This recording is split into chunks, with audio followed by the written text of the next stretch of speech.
Hello, and welcome to Decarbonize, the clean energy podcast from Fresh Energy. Fresh Energy is a Minnesota nonprofit working to speed our state's transition to a clean energy economy. My name is Joe Olson. I do communications here at Fresh Energy, and I'm here today to share with you a recording of the third webinar in our Truly Affordable 4-part series. In this discussion, Fresh Energy's Ben Passer and Gina Ciganik of the Healthy Building Network discuss why healthy, affordable housing is so hard. And with that, I will begin the recording. Thank you for tuning in. Hello, everybody. Welcome.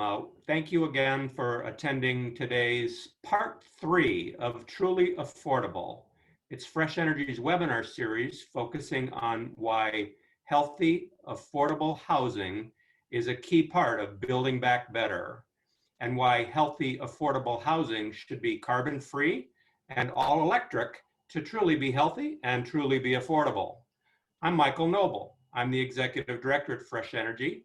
We're based in Minnesota. We're a nonprofit organization working to speed the transition to an equitable, carbon-neutral economy in our state and beyond. And last week we had an amazing speaker on Thursday. Council member Mitra Jalali talked about how deeply intertwined energy and housing stability are, particularly at this time of serious, severe economic hardship. And she brought to us her experience as a policymaker, as a city leader, and as a renter who has rented all her life and understands the challenges of living in rental housing in St. Paul, and really deepened the conversation along with our own Janice Watts. So you can see a link to that recording that was included in the email that we sent out, reminding you about today's event. And you could also find the link to last week's conversation on our website.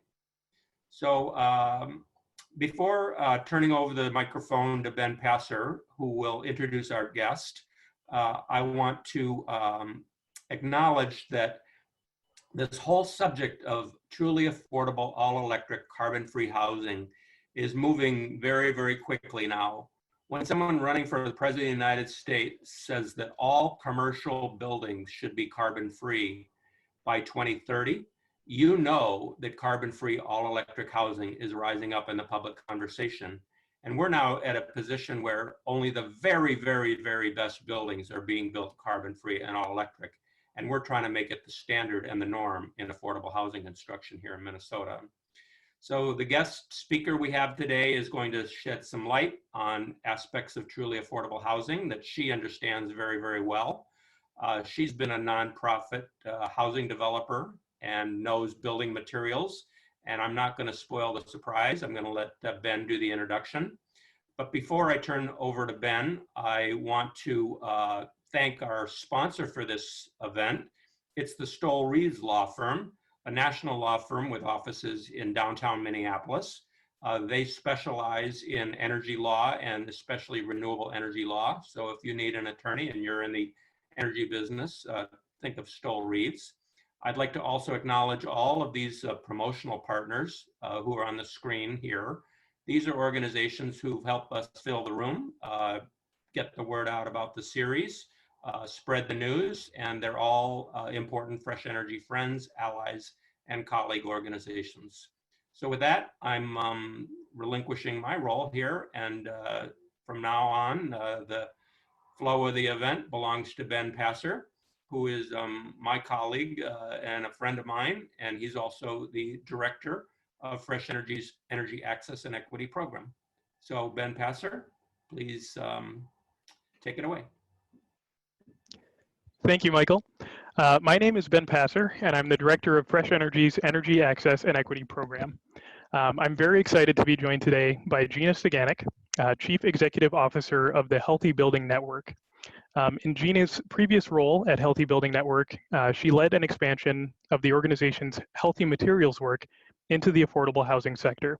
And before joining HBN, Gina was the Vice President of Housing Development at a Minneapolis-St. Paul area affordable housing development organization, where she spent 2 decades creating healthy, affordable homes, including The Rose, a 90-unit apartment building that set a new national standard for healthy materials. I'm especially excited that Gina is here today because she will be bringing so much to our discussion as a thought leader and someone who has pioneered so much work around healthy building materials. She's going to bring her real-life experience to the conversation and dig into how we can tackle some of the challenges presented by creating affordable housing that's also healthy. Gina will present for about 10 minutes, and then the final 15 minutes we'll answer your questions. So please use Zoom's Q&A feature to submit your questions. Please do not use the chat for your questions, only use the Q&A. And with that, I'm going to turn the mic over to Gina. Gina, take it away. Thanks, Ben, and thanks, Michael and the Fresh Energy team. I'm really thrilled to be a part of this conversation today. So as Ben mentioned, I am the CEO of the Healthy Building Network. We're a national nonprofit that began in 2000. We do research and education about the environmental and human health impacts of the toxic chemicals that we are exposed to every day because of all the different products we're using. We have 5 staff in Minnesota, and the rest of us are scattered across the country. Ben, you can move to the next slide. We have a mission that all people on the planet thrive when the environment is free of toxic chemicals. And our mission is to advance human and environmental health by improving hazardous chemical transparency and inspiring product innovation. We actually support multi-sectors. Our partners include a vast array of folks from Google to Harvard to Perkins & Will, who is a global architectural firm, to NRDC and the Energy Efficiency for All campaigns. We work with affordable housing manufacturers and retailers like Home Depot. I've been doing real estate for 20 years. So how did I get to this space where I'm hanging out with chemists and software engineers and toxicologists? Well, there was a lot I realized that I didn't know about healthy materials, and I thought it was a very important thing for me to figure out and to hopefully share some ideas with you all. So Ben, you want to go to the next slide? So after doing about 2 decades of affordable housing, all of these blue areas we all are tackling, and I think in a pretty good way. There's amazing work happening in energy efficiency. We're doing some renewables and clean energy. We're paying attention to our design, how the building physically promotes good health and socially promotes good health. We pay attention to the location of the building, access to transit, access to food, access to parks. We are paying attention to how we're using water and how we can be very disciplined about the water usage we have every day. What I realized is there's a big element that's missing that undermines the rest of the good work we're doing. It's around the products we use, both in terms of the toxic chemicals and the life cycles. I mean, think about it for just a second. Look around you. Look at everything you can touch, you can see between the building, your consumer products when you woke up this morning, and all the things we put on ourselves to make us smell better. Products are a huge part of our work. Ben, you can flip that. So why? There's 4 main reasons. You can get to the next one. So if you are a warrior for climate, energy, and carbon emissions, you want to think about the product cycle, because this is from the Ellen MacArthur Completing the Picture report. So on the left side of the page, you will see about 55% of the energy and the emissions we're paying attention to come from building operations and from transit. We're trying to get to the electric vehicles. We're doing a really good job. It's a really hard area to tackle. We're doing pretty well there. If you look on the right side, which is about 45% of total emissions, it's the products that we are using. Building products, personal care products, electronics, apparel, food, you name it. The energy and the work and the chemicals used to create these products are a huge part of emissions. So if we're not integrating that into our strategy, we're going to undermine our goals around climate. You can flip, Ben. The next part is, if you care about waste, you want to pay attention to products. On the left side of the screen, this is our current process that we use to get our programs. Our products. Ellen MacArthur talks about it as a take, make, waste cycle, that we take things, we make them, we use them, we pitch them. I'm old enough, or maybe I'm young enough, to remember when I was a kid, we actually would get milk in glass containers that we'd put on the stoop, and the new milk would come, and the bottles would go back to get refilled. In the last 50 or so years, we have shifted. We didn't think in the past about throwing everything away like we do now. So if you care about recycling, we have to shift over to the circular economy, and we really need to pay attention to the designing out waste and making products healthier. And designing out waste requires healthier, greener chemistries so that you can actually recycle. And we all know that recycling is a very, very pathetic amount of all the waste we generate. If you want to flip there.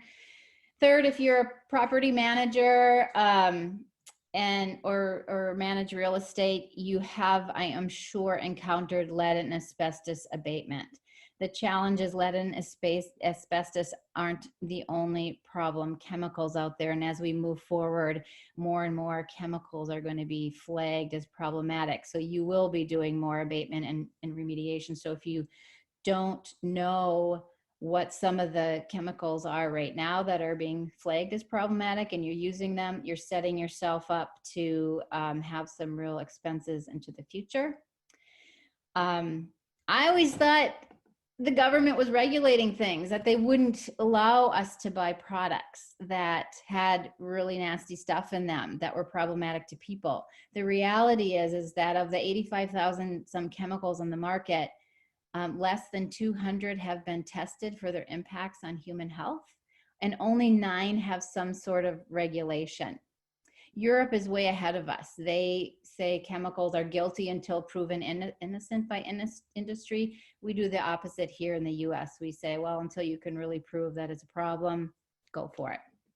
You can flip to the next one. So to me, this is the big one. Health, that it affects, toxic chemicals affect your health in so many different ways.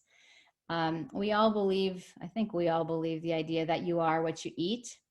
I've now expanded my thinking to you are what surrounds you. All the things you're touching, all the things you're smelling, all the things you're breathing, the dust that's on your hand, the things that are absorbing into your body, stay with you and they affect you. How many times have any of you walked into new construction or had your new car or walked by a factory on the street and said, what's that smell? Did you then think, what is that smell and should I be breathing that and what's happening to it once it gets in my body? Not many people do.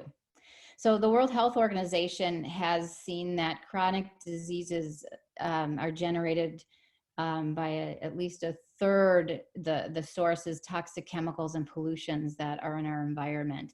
So in order to decrease our health issues, we do have to pay attention to what we're being exposed to. As we're seeing very clearly in COVID, and I'm sure you've all read that the people who are being who are getting the virus and sadly passing away have underlying conditions. Sadly, the people who have these underlying conditions have a disproportionate exposure to toxic chemicals, and they're the lowest income populations, people of color, workers in certain jobs that are more exposed, whether you're contractors or you're cleaning, you're doing all kinds of things. So in order to create a more resilient population in the future who can resist disease, have a good quality of life in the meantime, resist issues around climate change, we have to get to a healthier population, and it starts with decreasing our exposures. I didn't know that babies today are born with already 200 chemicals they're exposed through their mother, and that's how it travels through your body. The number of diseases that are ramping up from developmental, autoimmune, all kinds of reproductive cancers are on the rise. And we think it's just kind of a bum luck when we get it. And it's really not. When you see the scientific information of the links, it's problematic. As energy professionals, we all know that indoor air is a problem, indoor air quality. And as we get tighter and tighter buildings, it really matters what kind of products you're using in there. They're saying even now indoor air quality is worse than outdoor. What I've learned that this is a silent public health crisis that we all can do things about if we learn a little bit more and we make better decisions. So how do we do that? Ben, you want to flip? So when I came to Healthy Building Network, I created a national program called Home Free that was really meant for non-chemists like me who don't speak chemistry language to translate the complexity into simple, actionable steps. I'm always dedicated to communities of practice, so the people who are facing these decisions and have to do this work every day are engaged in shaping the conversation. We support demonstration projects. We've had some great projects here in Minnesota and all over the country. Common Bond, we've worked with MSR Design. We've worked with some great folks. We work with Ben and his IFA Mama Hen group. So demonstration's important, and we create really simple to use resources. You can flip to the next one. If you go on our Homes Free site, we have 9 product categories that we boiled down. You can look at countertops and see a really simple, what are the worst products in red to yellow to, and then the best in the green. If you notice on the bottom, you'll see insulation and sealants. You can go and see all kinds of great information around what are the better insulations, how do they perform, and what are the better sealants where you're not going to expose folks to. Does it matter? Sure. I just want to wind up with a slide that shows why it matters, and I didn't understand this myself. But when I was working on the rows, I was selecting all kinds of products I didn't know much about, but I was starting to learn during that process. And we would have selected our typical luxury vinyl tile that was full of God knows what in the recycled content. So we looked at a couple of other alternatives to luxury vinyl tile. So these numbers are based on about 1,000 square foot 2-bedroom average. We went with a bio-based sheet good. We looked at linoleum and rubber sheet, but in that unit, by selecting an alternate healthier floor, you can avoid pounds of toxic chemicals, and that's in one unit. So if you do the math on the bottom, and if you have a 50 unit project, you're talking tons of toxic chemicals in one product, one building. And my scientists that I work with like to say, Gina, you always like to talk about the tons, but oftentimes it's the parts per million and the parts per billion exposure that affect our bodies. So we do have to get smarter about this. We can't be freaked out about it, but we do have resources now where without cost, without performance, I'm a true developer at heart, we know we can't quite afford some of the cost premiums on things. We've really designed this so you can take steps up and make big difference. The bio-based sheet good was about $1 more a square foot, but if we use our collective voices and our collective buying power, we can make that change. We can shape this. The train has left the station on this. So if you're not working in the realm of products, in your energy work, in your healthy building work, in your healthy people work, you're falling behind. So I'm happy to be a resource for anyone. I'm really happy to be here today to talk about this new element to the work, and our goal is to make it easy. That's all I had to say, Ben. Thank you, Gina. So before we start the Q&A, I just want to remind everyone that Truly Affordable will return next week with a conversation between my colleague, Justin Fay, Director of Government Affairs at Fresh Energy, and Mayor Kim Norton of Rochester, Minnesota. They'll be discussing how cities can take the lead when it comes to truly affordable housing. A recording of this webinar will be posted at fresh-energy.org/publications and on our podcast, Decarbonize the Clean Energy Podcast. You can learn more about Fresh Energy's work at www.fresh-energy.org. And on our website, you can subscribe to our newsletter, check out the latest on our blog, and make a donation today. On behalf of everyone here at Fresh Energy, thank you for attending today, part 3 of our Truly Affordable webinar series, and we hope to see you again next Thursday. And with that, we will shift gears to Q&A, so please feel free to start dropping your questions into the Q&A function on Zoom. And I'm just going to go ahead and jump in with kind of an overarching question, Gina. You talked about your experience with the affordable housing sector really from a number of angles. And I think just to get us started, from your perspective, why is it so hard to institutionalize this? Certainly there's a number of model projects and leading organizations striving to build better, but why isn't this just the norm? It's a couple of things. One is trust. We assume that if you're going to go buy something off the shelf, somebody paid attention to it. I often say when I get in an airplane, no one expects me to go in the cockpit and look to see if all the dials are looking right, ready to go. I think somebody's done that. So short of a wing falling off or smoke billowing out, that's not my responsibility. So I think part of it is trust, that we think it's being regulated and it's not really. So we need to step in and demand to know there's not food labels like on building products. Secondly, it's complex. It's chemistry. So if you do find out, what a phthalate is, I don't know. What does that even mean? I couldn't even pronounce that before I started. So some of it is just complex, and I remember giving stuff to my architects. Third, it's disclosure. It's transparency. HBN has worked very, very hard in lots of different ways, and that's a different presentation, but to get manufacturers to disclose.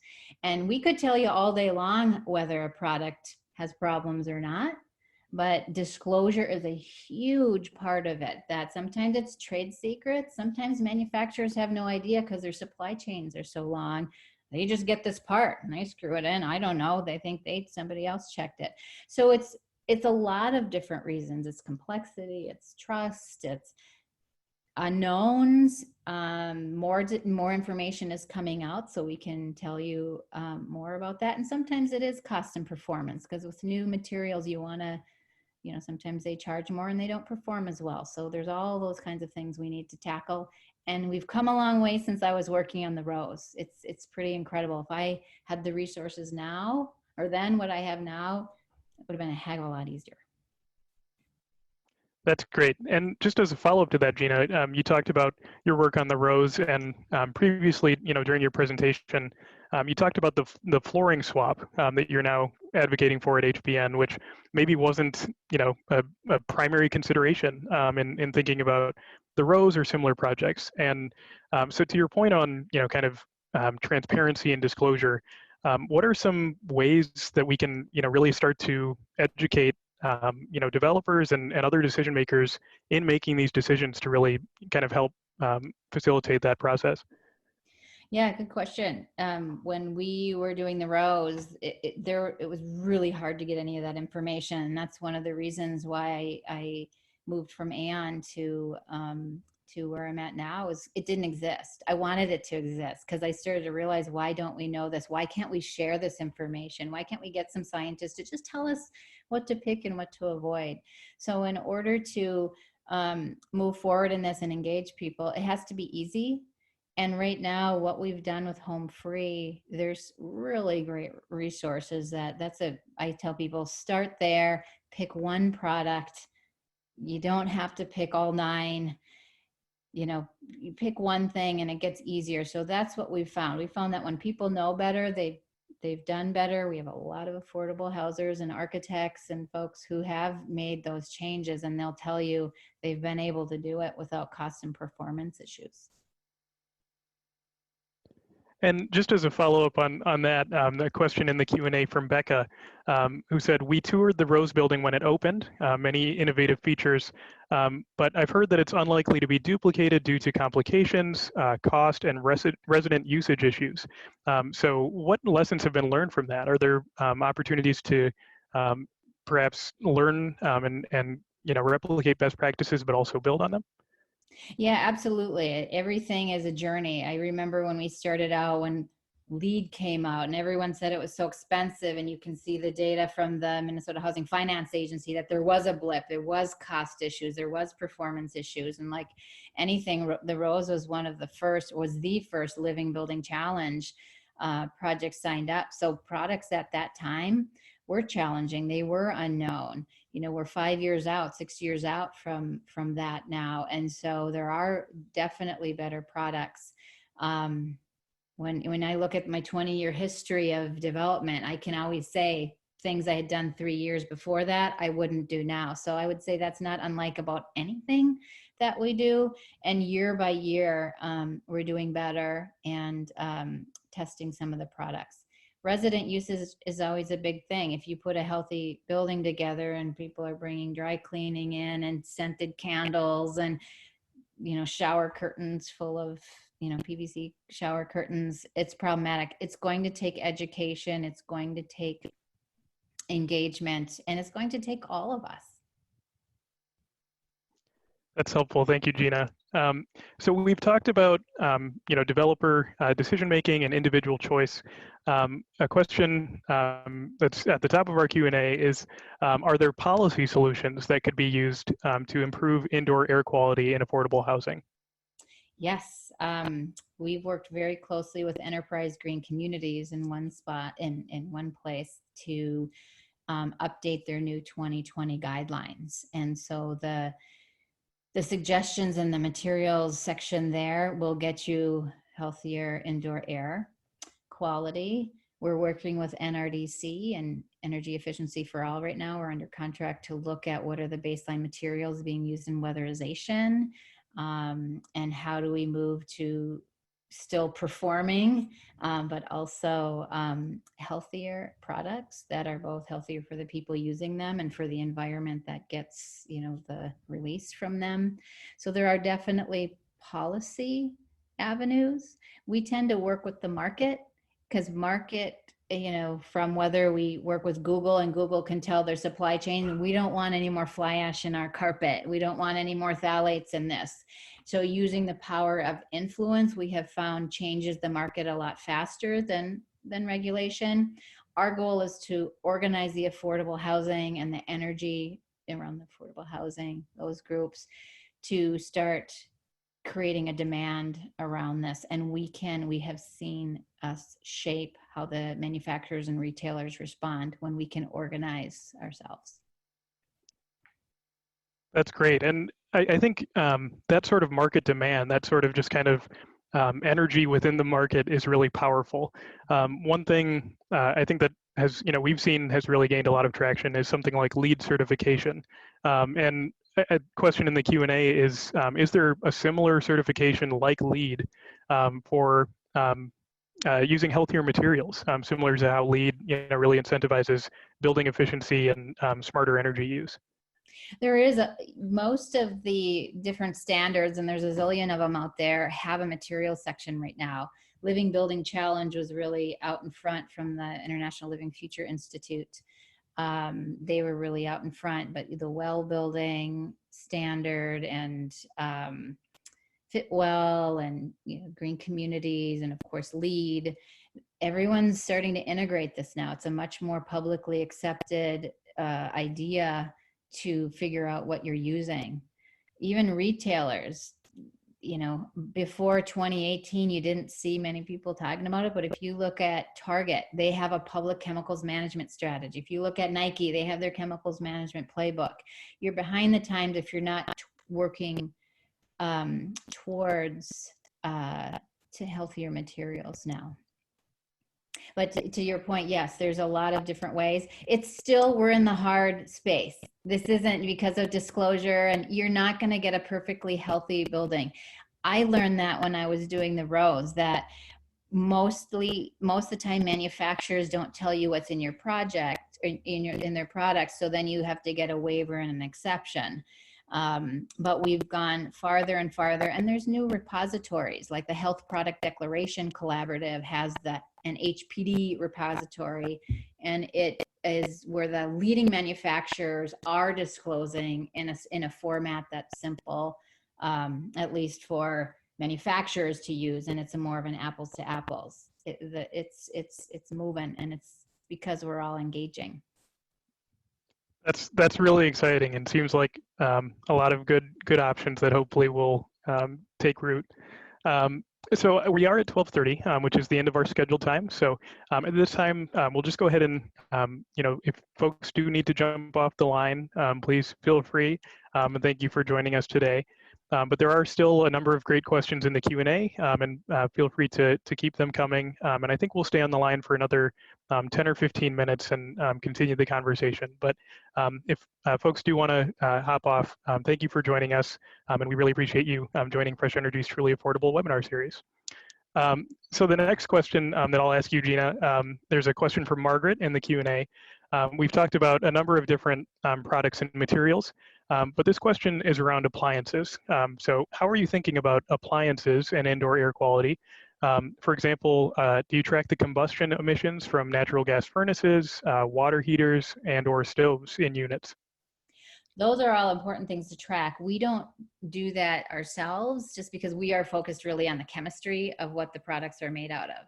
So anytime there's life cycle or carbon or other kinds of things, we rely on other partners who are out there who are tracking that. We are sort of this very narrow niche of the actual chemistry that is used, and whether it's a carcinogen or a mutagen or an endocrine interrupter. So we have a very narrow niche. So no, we don't particularly do that, but should be calculated in that for sure. Great. And I think you talked about enterprise green communities a little bit earlier, but there's a question from Kim around the current enterprise green communities requirements, and really just asking, to what extent do those incorporate recommendations that you all are making at HBN?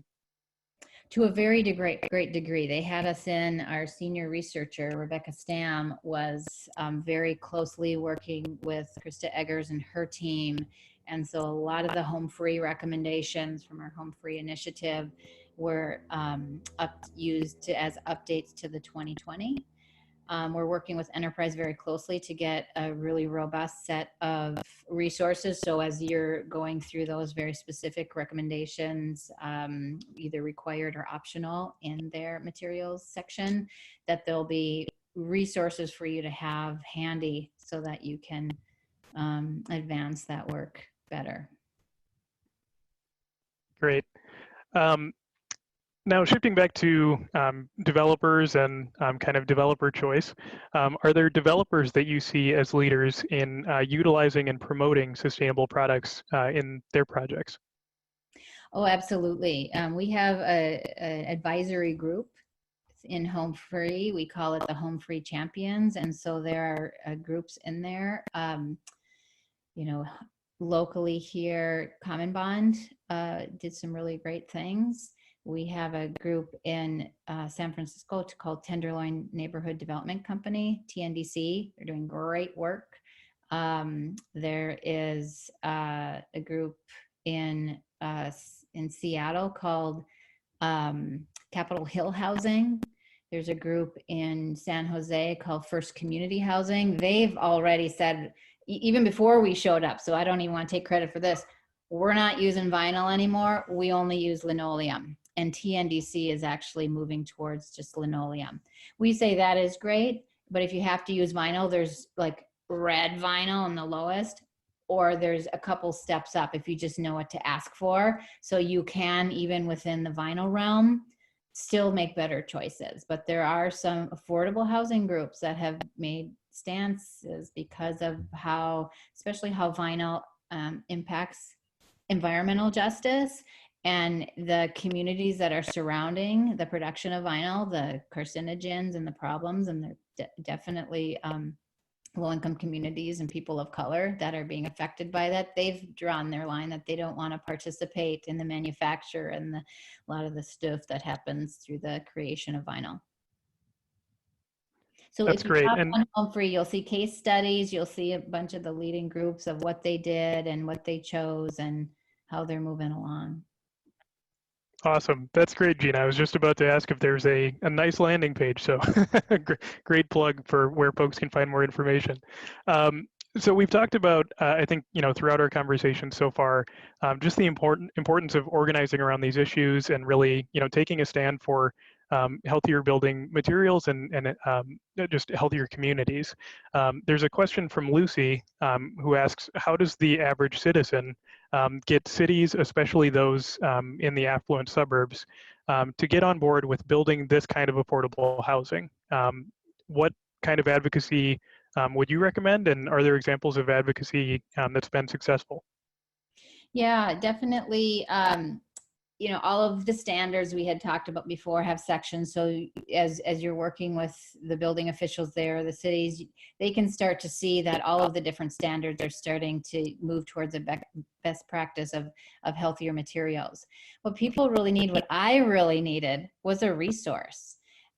How do you select? How do you get involved in a community of practice who you can connect to? And that's where we hope we can be helpful, with whether you're local governments, whether you're developers, whether you're architects or contractors. We're trying to organize a group of people to work together, to share information, to work through some of the hard stuff, to celebrate that stuff, to share the information that we're succeeding through Home Free. So like I said, I didn't see that when I was trying to tackle this as a developer a few years ago. So my goal was to create a space for this. And I truly hope that Home Free can be a very great and easy step into ideas around healthier materials. Great.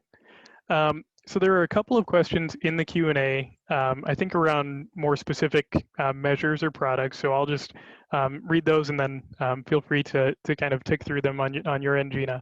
But Ray asked a question, I believe, about asphalt drives or asphalt driveways, any practical alternatives to using asphalt. And then Catherine asked a question related to your, I think it was related to your LVT flooring slide, but just asking about information on countertops. Is there work on countertops that HBN is doing, and any information that you can share there? Yeah, on the asphalt, the team has done a really great reports on that. So I can't comment on off the top of my head, but we do have information around that. So if you ping me afterwards, I can point you to some resources. We have done a lot of work on countertops. So if you go to the Home Free website and look at products, you can see, I didn't realize granite was actually a little lower on the list than I thought.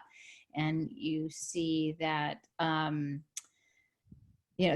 you can just jump in there. I won't get into the details, but we have done a lot of work on countertops, and I think we've made it pretty easy to read through and understand of what are the better ones and the worst ones and why. And some of it is because of sealing that is required. So products that have to get sealed over and over again, there really aren't great, healthier sealant products right now. So sometimes that tanks some of the natural products that require sealants. Great. So you've talked about impacts on communities of color and under-resourced communities, especially now during the COVID-19 pandemic. Could you share a little bit more about the intersection of health, equity, and building materials, and more about HBN's work in this area? Yeah, that's a great question. It's something we've worked on for a long time, really thinking about environmental justice. If you look at our newsletter, I hope you sign up monthly. We tend to have a lot of newsletters about this particular topic.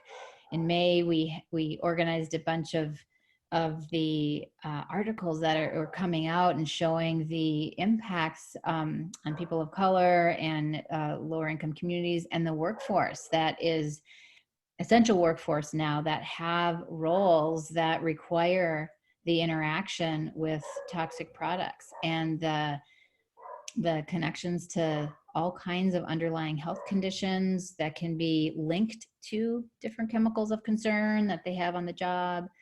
That's what I didn't always think about, honestly. When I look back, I always thought about the resident on my first, because we were there to provide affordable housing, healthy, affordable housing. So I thought about, the baby crawling on the floor and the sandwich on the countertop. But I forgot, every time I made a decision about a product, it was extracted somewhere. Somebody made it and put it together in an assembly line. someone installed it, someone's going to maintain it and repair it, and then it's going to go to end of life. So when you make a different decision in that moment, the number of people that you affect on the entire the continuum of who touches that product.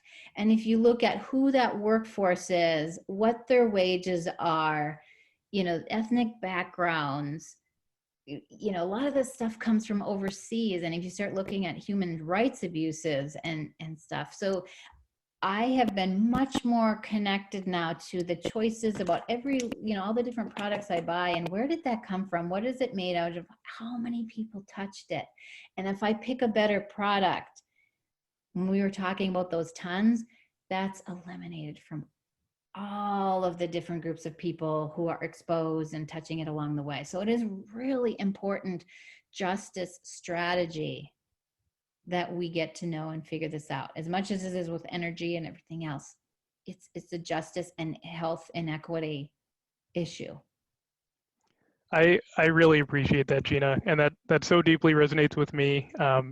So much of what we do, so much of what we touch, is part of a system or a number of systems. And the thing about systems is that they oftentimes uphold or perpetuate inequities. But I think, as you noted, the great thing about systems is that there's multiple places at which to intervene in those systems and ways to really change how those systems carry out. So I think that's a really, really great point, and great to hear how you and HBN are thinking about changing those systems for the better. So thank you for that.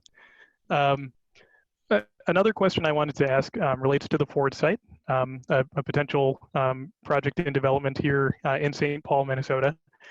So how is the Ford site, which I think now is known as the Highland Bridge project, an opportunity to consider some of these issues that we've talked about today? It is so visible. To me, I think it's a really important place for a whole bunch of reasons, for that systems we were just talking about. I don't know the particulars of it, of course, but I know enough from reading papers that how polluted it has been in the past, and a lot of the environmental concerns that affected people.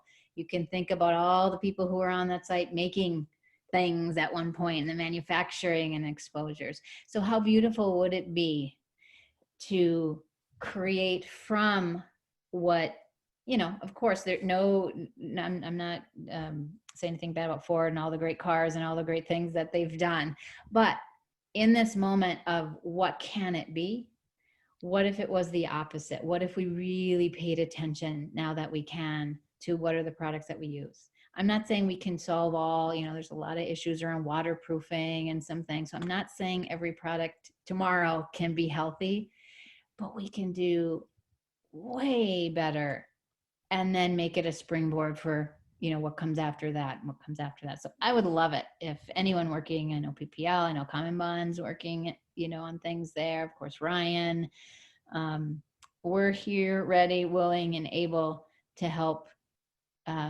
provide options for healthier products. Great.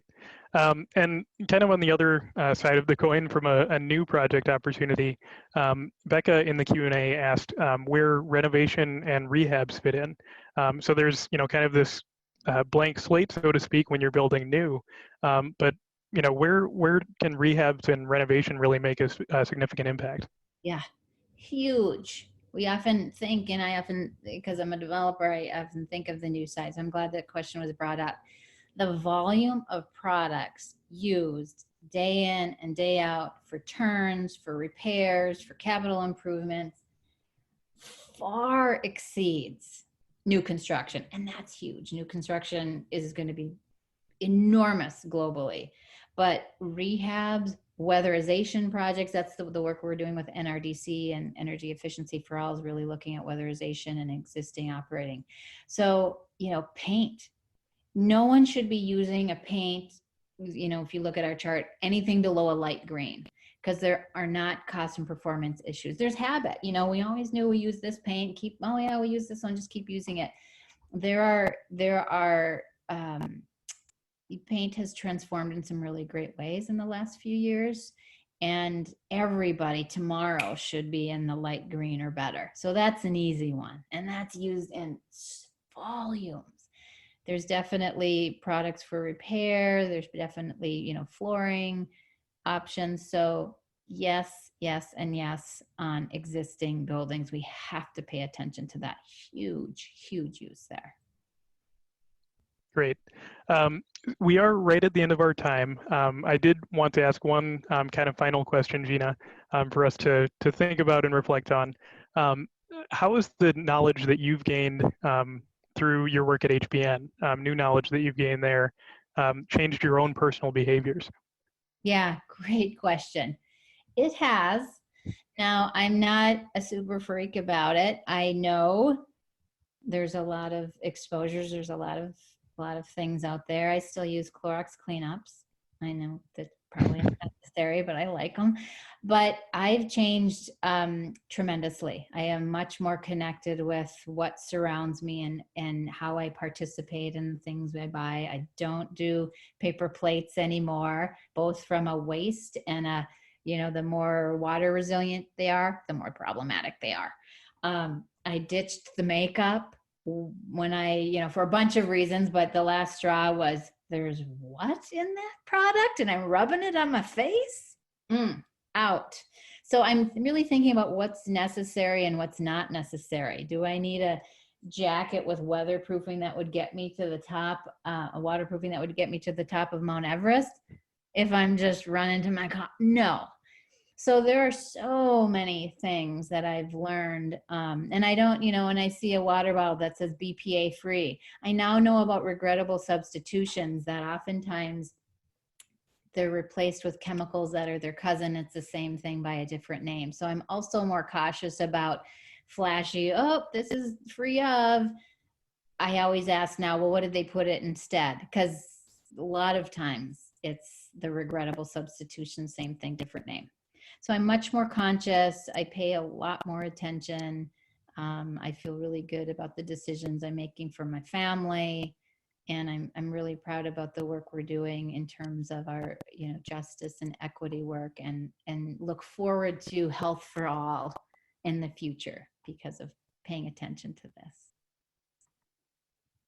Absolutely. Thank you, Gina. That's, I think, a great note to end on.